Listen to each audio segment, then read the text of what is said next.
함께 말씀을 보겠습니다. 열왕기상 2장 36절에서 46절의 말씀입니다.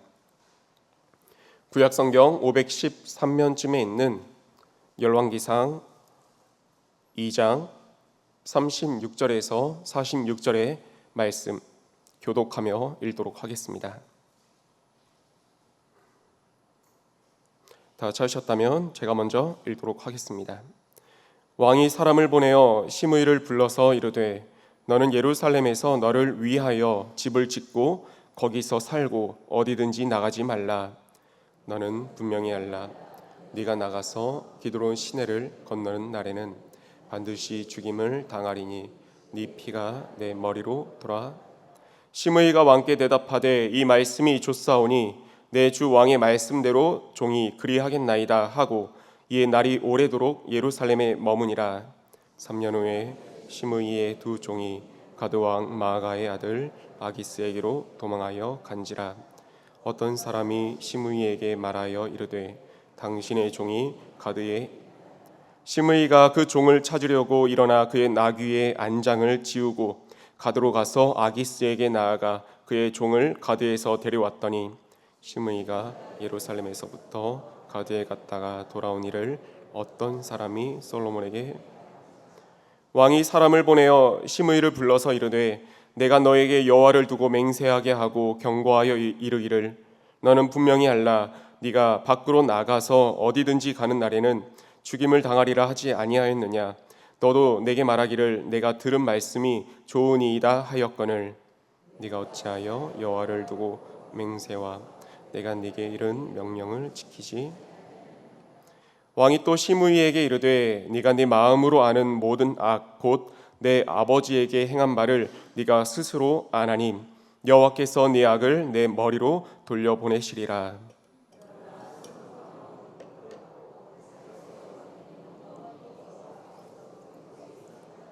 우리 함께 읽겠습니다. 여호야다의 아들 브나야에게 명령하매 그가 나가서 시므이를 치니 그가 죽은지라. 이에 나라가 솔로몬의 손에 경고하여 지니라. 아멘. 이 시간 기드론을 건너지 말라라는 제목으로 함께 말씀 나누도록 하겠습니다. 예전부터 이 본문을 읽을 때면 그런 질문이 들곤 했습니다. 시므이는 왜 죽었는가? 죽은 이유에 대해서 나오기는 합니다. 그런데 그 죽음의 원인이 정말 정당한가?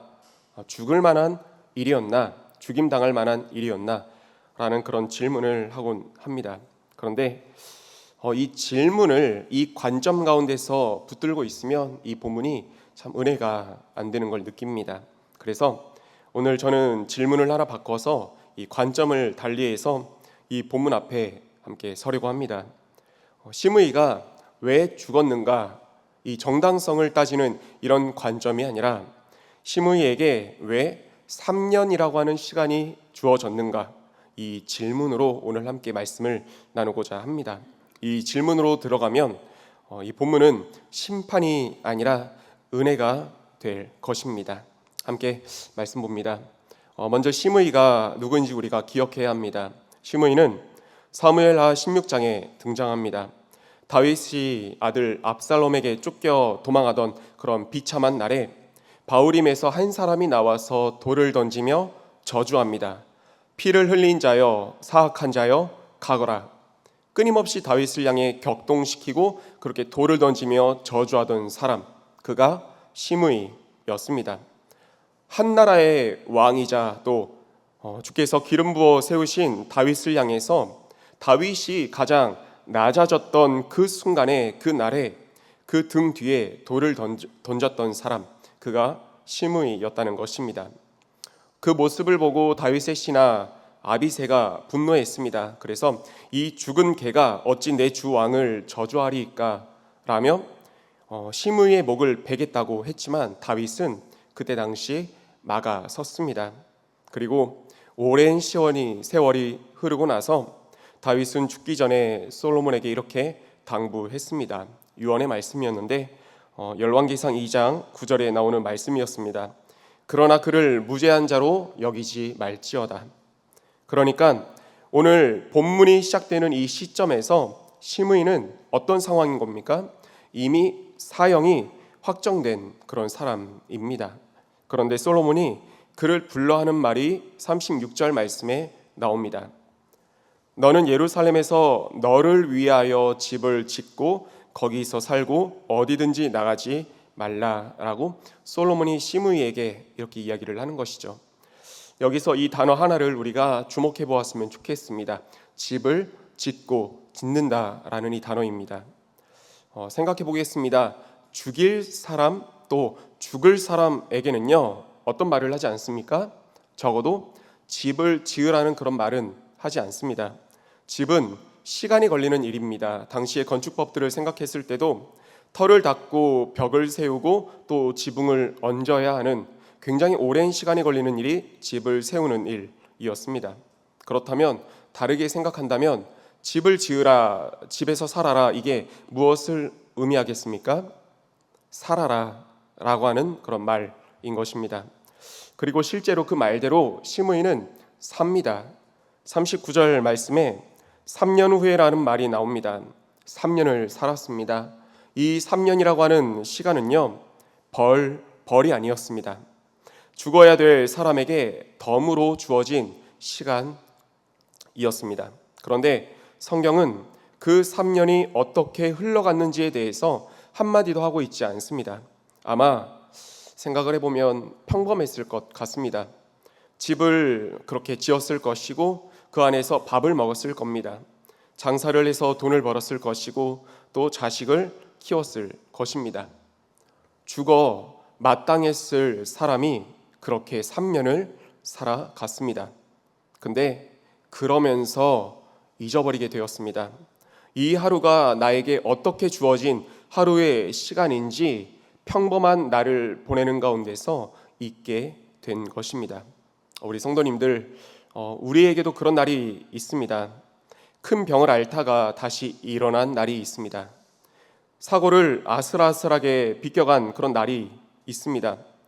무너질 것 같았던 일이 겨우 넘어간 일이 있습니다. 근데 그럴 때마다 우리가 하나님께 어떻게 고백을 하고 기도를 했습니까? 하나님, 살려만 주시면 제가 어떻게 하겠습니다. 어떻게 하겠습니다. 라고 그렇게 고백하고 기도하곤 하지 않았습니까? 그런데 돌아봅니다. 그렇게 하나님께 드렸던 그 약속, 절박함 가운데서 한 번만 살려달라고 결단하고 다짐을 했었던 그 약속들 어디 있는지 한번 돌아봅니다. 은혜는 부인해서 잊어버리게 되는 것이 아닙니다. 익숙해져서 잊게 되는 것이 은혜이더라고요. 시므이의 이 3년이 그러했습니다. 그리고 오늘 우리가 눈을 뜨고 이 자리에 앉아 있는 이 시간도 그러합니다. 우리가 당연하게 얻어낸 시간이 아닙니다. 마땅히 끝났어야 될 이 목숨이고 시간입니다. 그런데 이 시간, 이 자리에서 하나님께서 우리에게 집을 지으라고 하시며 열어주신 시간입니다. 하루하루가 은혜로 얻은 시간인 것이죠.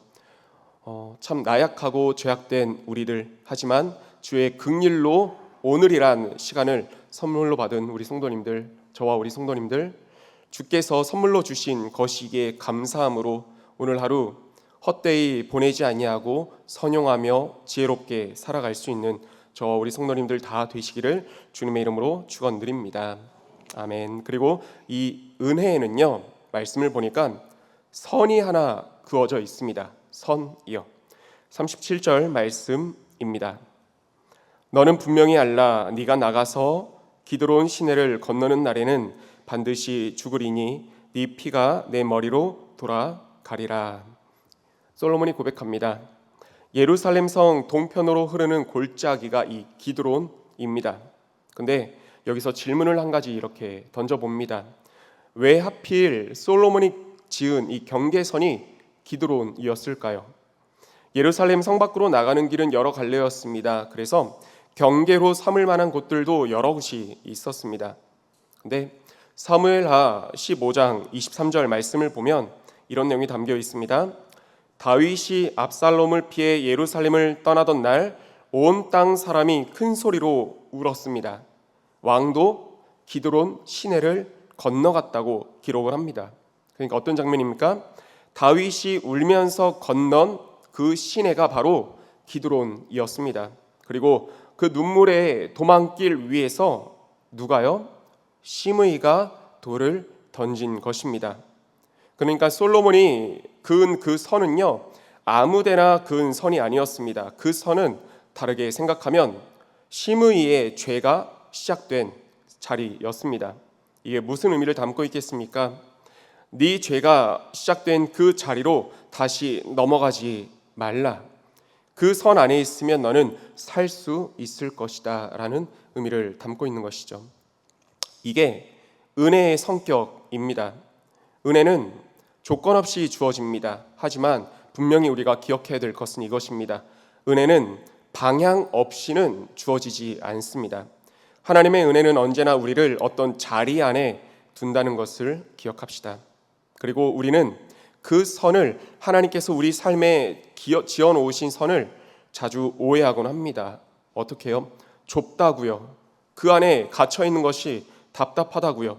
왜 나만 이것을 하지 못하게 하시느냐, 그렇게 불평하곤 합니다. 죄악된 이 세상 살아가는 동안, 죄악된 세상, 그러기에 향락과 참된 기쁨이 쾌락이 있는 이 세상을 살아가는 동안 교회라고 하는 이 공동체는 어찌 보면 참 답답하게 여겨질지 모르겠습니다. 어른들뿐만 아니라 아이들도 이런 이야기를 참 많이 합니다. 교회에 다녀서 손해본다. 교회에 다녀서 오히려 세상 가운데서 손해보고 난처함을 입는다. 하나님께서 그어놓으신 그 선, 울타리를 답답하다, 불편하다, 손해본다 여긴다는 것입니다. 그런데 나중에 가서 우리가 다시 한번 고백하겠지만, 그렇게 답답하게 여겨졌던 교회가, 이 선이 결국 무엇이 되는 것입니까? 죄악이 범람하는 세상 가운데서 우리를 살리는 구원의 방주가 되는 것 아니겠습니까? 하나님의 크신 울타리가 되는 것 아니겠습니까? 시므이에게도 이 기드론은요, 담장이 아니었습니다. 막아서는 선이 아니었습니다. 생명선이었습니다. 그 선 안에 있는 동안에는요, 시므이는 왕의 도성 예루살렘이죠, 왕의 보호 아래서 자기 집에서 살아갈 수가 있었습니다.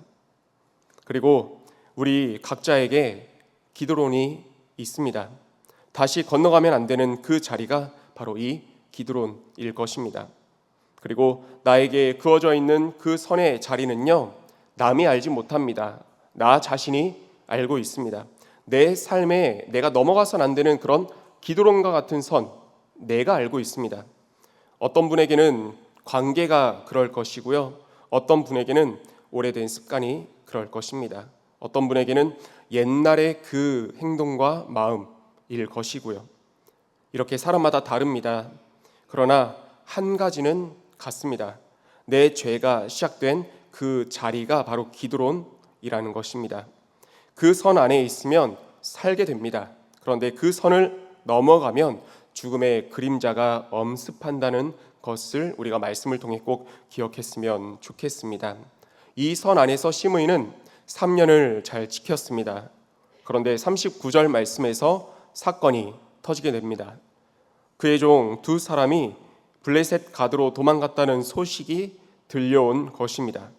여기서 40절에 그 첫 문장을 한번 천천히 보았으면 좋겠습니다. 시므이가 일어나 그의 나귀의 안장을 지우고 가드로 가서, 안장을 지웠습니다. 그런데 저는 이 단어, 이 표현이 참 서늘하게 느껴집니다. 이 말씀 가운데서 망설이는 흔적이 없습니다. 하룻밤 고민한 자리도 없습니다. 3년 동안 지켜온 선이고 목숨이 걸린 선인데 누구 때문에요? 종 두 사람 때문에 그냥 일어나서 안장을 지웁니다. 안장을 지운다는 이 표현 우리 성도님들 많이 들어보셨을 것입니다. 찾아보니까 성경 가운데서도 생각보다 많은 부분에 이 안장을 지운다라는 그런 단어가 등장하더라고요. 아브라함이 이삭을 데리고 모리아 산으로 떠나던 그 날에 아브라함은 아침 일찍 일어나서 나귀의 안장을 지었습니다. 발람이 발락의 고관들을 따라 나서던 그 날에도 아침에 일어나 나귀의 안장을 지었습니다. 이 외에도 나오는 여러 표현들에서 각기 다른 상황들이지만 한 가지 공통점이 있었습니다. 무엇이냐면 망설임 없는 의지와 결단이 담겨진 그 표현이라는 것입니다. 안장을 지었다는 말은요, 다른 의미가 아닙니다. 망설임 없는 의지입니다. 그리고 결단이 담긴 표현이라는 것입니다. 아브라함이 하나님의 말씀에 따라 아들을 데리고 모리아산으로 갈 때 안장을 지었다 했잖아요. 그런데 어떤 의미가 담겨 있습니까? 뒤돌아서지 않겠다, 뒤를 돌아보지 않겠다, 하나님 말씀하심에 따라 내가 앞으로 나아가겠다, 그 결연한 마음과 행동이 담겨 있다는 것입니다. 이 외에도 성경 여러 곳에서 안장을 지워 출발했다는 그런 표현에는 이런 의미가 담겨 있습니다. 그런데 종들을 찾아 떠나겠다는 오늘 본문의 시므이의 마음과 행동이 이와 같았다는 것입니다. 실상 두려워해야 되지 않았겠습니까? 그 선을 넘어가는 것에 대해서 망설임과 고민이 있어야 했을 것입니다. 그런데 안장을 지었다, 그 아침이 되어서 떠나갔다, 행동에 거리낌이 없었다는 것입니다. 사실 말씀을 보면 시므이가 어떤 반역을 꾸민 것도 아니었습니다. 어떤 우상을 섬기러 간 것도 아니었습니다. 그저 자기 재산을 찾으러 간 것이었습니다. 도망쳤던 그 종들은 당연히 그의 소유였습니다. 그리고 잃어버리게 된다면 분명히 손해를 겪게 되는 자기 재산이었습니다. 누가 봐도 그럴 수 있지 납득할 만한 일이죠. 그런데 우리 성도님들 이걸 생각해 보았으면 좋겠습니다. 우리 삶은요, 우리 신앙생활은 어느 큰 사건에서 무너지지 않습니다. 오늘부터 하나님을 부인하겠다라고 우리가 이렇게 결심해서 신앙이 무너지는 사람은 아마 없을 것입니다. 무너지는 지점은 늘 여기입니다. 지켜야 될 그 선보다 잃기 싫은 것이, 잃어버리고 싶지 않은 것이 더 커지는 순간이 내가 신앙이 무너지는 순간이라는 것입니다. 이번 한 번은 괜찮겠지, 이건 신앙의 문제가 아니라 먹고 사는 문제니까 누구라도 이해해 줄 수 있겠지, 당연히 그렇게 선택을 해야 되는 거 아니야? 라는 이런 삶의 문제들 앞에서요, 그렇게 시므이는 종을 찾아서 돌아오게 되었습니다. 40절에 나오죠. 그의 종을 데리고 왔더니 시므이가 원하던 대로 얻게 되었습니다. 그렇죠? 그런데 그 대가로 목숨을 잃게 되었습니다. 종과 자기 생명을 바꾸게 된 것입니다. 우리도 우리 삶에 그어져 있는 그런 선이라고 할 수 있는 기드론을 건널 때 대개 무언가를 얻게 됩니다. 그래서 더 위험합니다. 손에 무언가 쥐어지게 되면, 선을 넘어가서 손에 무언가를 얻게 되면 착각하는 것이 하나 있습니다. 우리는 그것이 하나님께서 허락하신 증거로 착각하는 경우가 있다는 것입니다. 선을 넘어서 무언가를 얻었는데 하나님의 예비하심이었구나, 하나님이 준비해 놓으셨구나 라는 착각이 우리 가운데 주어진다는 것입니다. 그러니 우리 성도님들, 우리가 무엇을 얻었는가를 헤아리는 것이 아니라 중요한 것은 이것입니다. 내가 이것들을 어디에서 얻었는지를 생각하는 저와 우리 성도님들 되었으면 좋겠습니다. 얻은 자리가 선 밖이라면 그것은 얻은 것입니까? 아닙니다. 얻은 것이 아니라 그것보다 더 큰 것을 잃게 만드는 것이라는 것을 우리가 꼭 기억했으면 좋겠습니다. 시므이가 그날 손에 얻게 된 것이 그러했습니다. 그런데 시므이가 죽은 진짜 이유는 여기에 있지 않습니다. 이제 본문에서 가장 중요한 대목입니다. 솔로몬이 시므이를 불러서 추궁을 했습니다. 42절과 43절 말씀을 보면 솔로몬이 이렇게 이야기를 하죠. 내가 너에게 여호와를 가리켜 맹세하게 하고 경고하지 않았느냐? 너도 이 말씀이 좋다고 하지 않았느냐? 정확한 사실관계를 다시금 짚어줍니다. 그런데 44절 말씀에서 솔로몬의 말이 갑자기 다른 데로 흘러갑니다. 내가 내 마음으로 아는 모든 악, 곧 내 아버지에게 행한 바를 네가 스스로 아나니 여호와께서 네 악을 네 머리로 돌리시리라. 말씀을 통해 봅니다.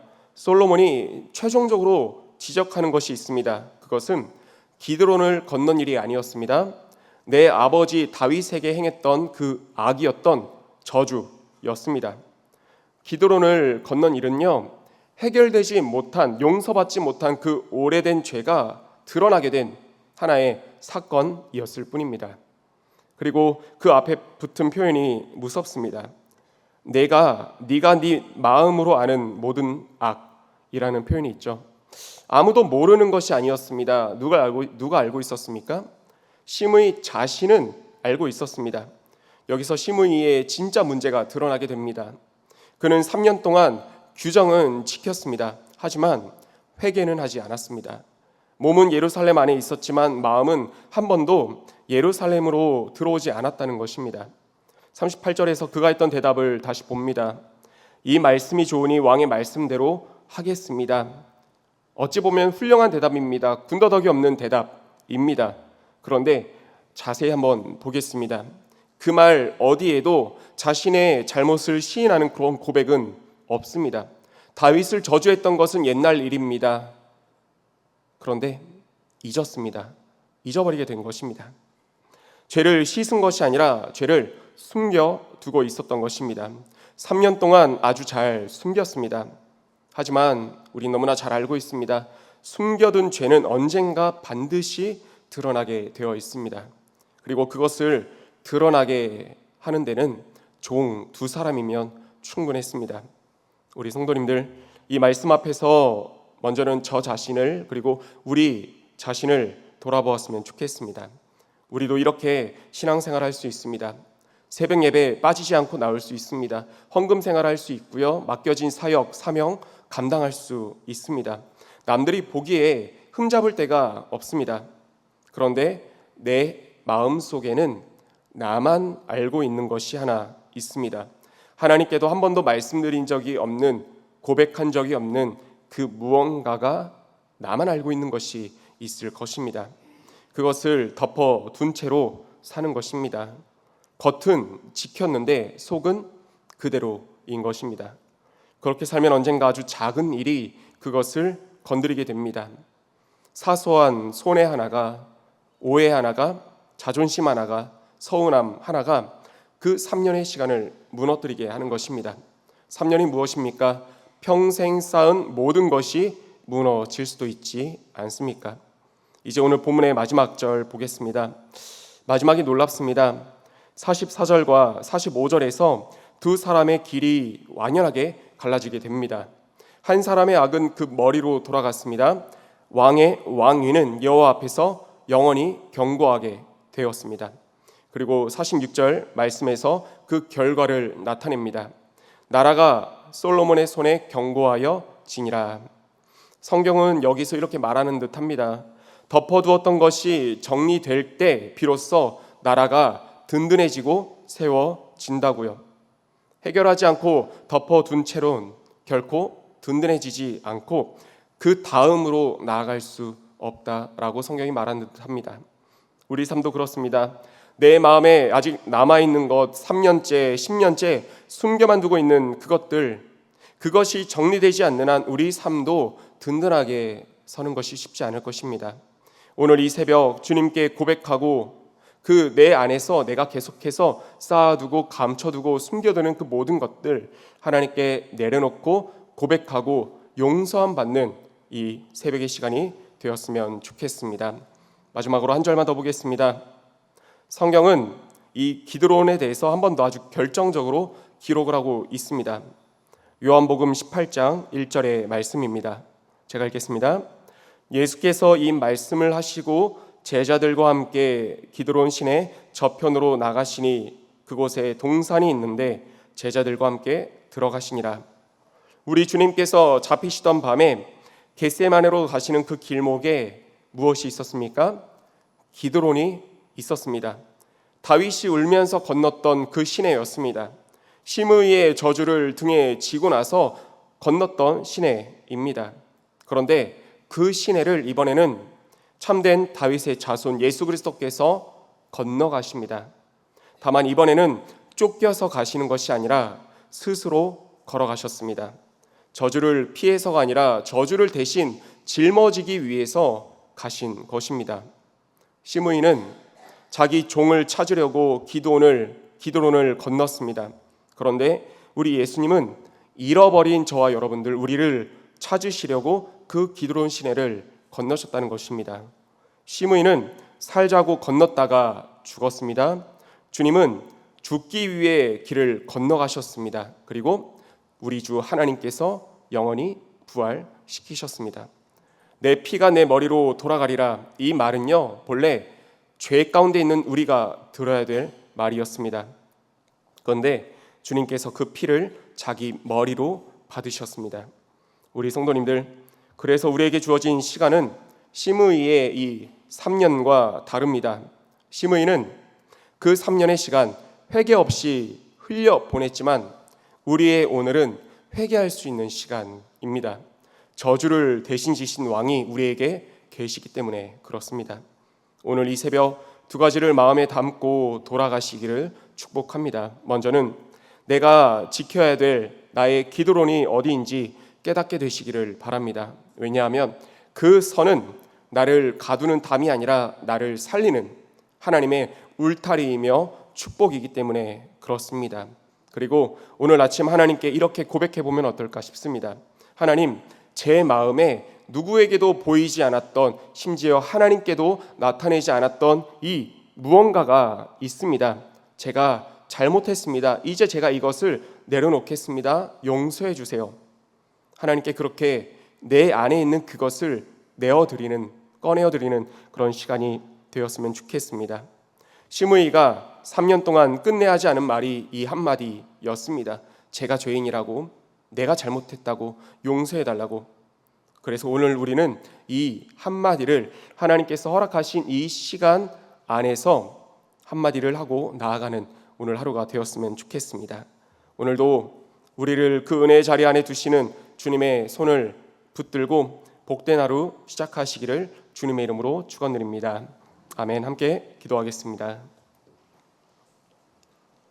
이 시간 기도하며 나갈 때 마땅히 끝났어야 될 우리에게 오늘이라고 하는 시간을 주심에 감사드리며, 또 우리 삶에 그어주신 그 선이 우리를 가두는 담이 아니라 살리는 울타리였음에 감사드리며, 무엇보다 그 선을 사소한 이익 때문에 선을 넘지 않도록 지켜주시기를 우리가 간구하면서, 우리가 또 주신 말씀 붙들고 가지고 나오신 기도 제목 가지고 우리 함께 주님 이름 한번 부르며 기도하며 나가겠습니다.